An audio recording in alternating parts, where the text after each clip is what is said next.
Fungsi.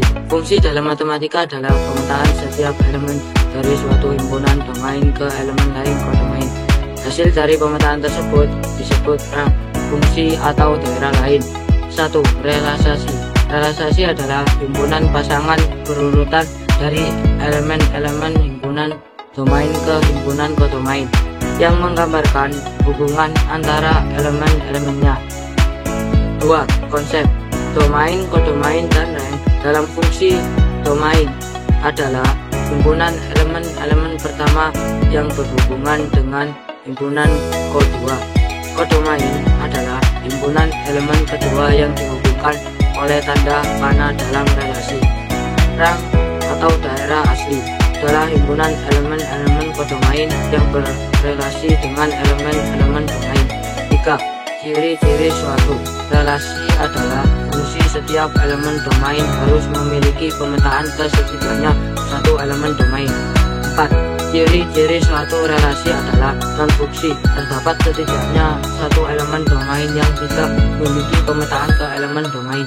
5. Fungsi matematika dalam pengembangan perangkat lunak dan aplikasi komputer. Fungsi dalam matematika memiliki peran yang sangat penting dalam pengembangan perangkat lunak dan aplikasi komputer.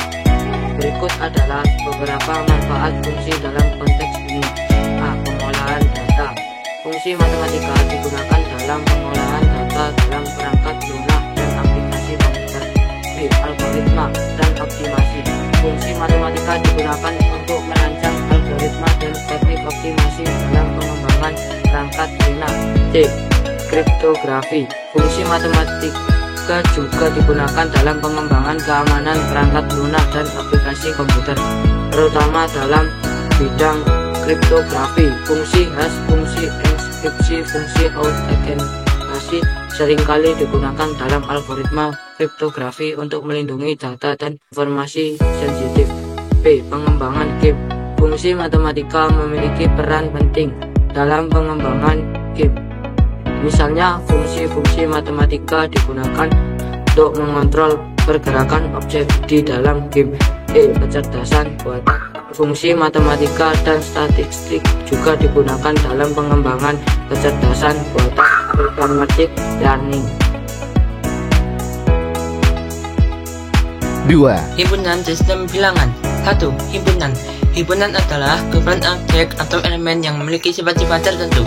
Dalam himpunan, objek-objek tersebut dapat berupa bilangan, huruf, nama orang, nama kota, dan lain sebagainya. Daftar kumpulan objek-objek ini disebut himpunan, dan objek yang terkandung di dalam himpunan tersebut disebut anggota atau elemen himpunan. Dalam konteks himpunan, himpunan merujuk menggunakan istilah anggota untuk merujuk pada objek yang termasuk dalam himpunan. Suatu himpunan umumnya ditulis dengan huruf besar seperti A, B, C, D, X, Y. Benda-benda yang menjadi anggota suatu himpunan umumnya ditulis dengan huruf kecil seperti A, B, C, D, X, Y. Suatu himpunan ditulis dengan cara menulis anggota-anggotanya di antara tanda kurawal. Setiap anggota suatu himpunan bisa menjadi anggota himpunan yang lain. Misalnya setiap anggota himpunan A juga menjadi anggota himpunan B, maka anggota himpunan A disebut sebagai himpunan bagian jati dari himpunan B. 2. Sistem bilangan. Sistem bilangan adalah kumpulan simbol khusus yang digunakan untuk merepresentasikan dan membangun bilangan. 1. Penerapan sistem bilangan. Berikut contoh-contoh penerapan sistem bilangan dalam kehidupan sehari-hari. 1. Kalkulator. Kalkulator adalah alat yang digunakan untuk melakukan berbagai perhitungan matematika, mulai dari perhitungan sederhana seperti penjumlahan, pengurangan, perkalian, dan pembagian, hingga perhitungan rumus matematika yang lebih kompleks. 2. Timbangan. Timbangan digunakan untuk mengukur massa suatu benda. Ketelitian pengukuran massa pada timbangan dapat bervariasi tergantung pada jenis timbangan yang digunakan. Angka yang ditampilkan pada timbangan umumnya menggunakan sistem bilangan desimal. Sistem bilangan desimal menggunakan 10 angka yaitu 0, 1, 2, 3, 4, 5, 6, 7, 8, dan 9. B. Konversi bilangan desimal menjadi bilangan biner dan oktal. Guna mengubah bilangan desimal ke biner adalah dengan membagi bilangan desimal yang akan diubah berturut-turut dengan pembagi 2, yaitu basis bilangan biner. Dengan memperhatikan sisa pembagi akan bernilai 0 atau 1. C. Konversi bilangan biner dan oktal menjadi desimal. Berikut adalah cara mengonversi bilangan. 1. cara mengonversi bilangan binar ke desimal adalah dengan cara mengalihkan 1 + 2 bilangan 2, itu basis bilangan binar, pangkat 0, pangkat 1, dan seterusnya, sesuai dengan banyak bilangan binar yang akan dikonversi dan perhitungannya, dimulai dari bilangan binar yang paling kanan. 2. Cara mengonversi bilangan oktal ke desimal dengan cara mengalihkan 1 + 2 bilangan dengan 8, basis bilangan oktal dengan pangkat 0 atau 1, dan seterusnya, dimulai dari bilangan oktal yang paling kanan. Kemudian hasil dari semua pengalihan dijumlahkan. 3. Algoritma merupakan dasar dari pemrograman komputer ketika ingin membuat program algoritma yang menggambarkan langkah-langkah yang dibutuhkan untuk mencapai tujuan tersebut. Ciri algoritma yang baik meliputi kejelasan, keefektifan, keefisienan, kevalidan, kesederhanaan.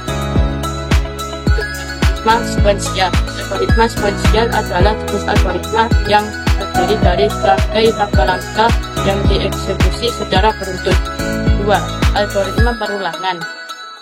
Algoritma perulangan juga dikenal sebagai algoritma iteratif, adalah jenis yang mengulangi langkah-langkah tertentu berdasarkan suatu kondisi yang ditentukan.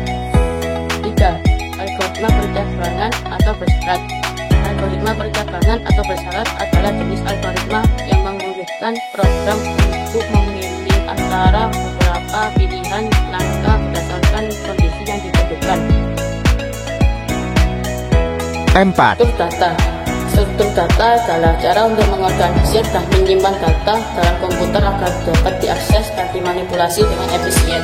Struktur data dapat memungkinkan kita untuk menyimpan dan mengelola kumpulan data dengan cara terstruktur dan terorganisir sehingga memungkinkan operasi yang efisien seperti pencarian, penyisipan, penghapusan, dan penurutan data. 2 jenis data yang umum adalah array dan linked list. 1. Array. Array adalah struktur data berurutan yang terdiri dari elemen-elemen dengan tipe data yang sama. Elemen-elemen ini disimpan dalam lokasi memori yang berdekatan dan diakses menggunakan indeks numerik.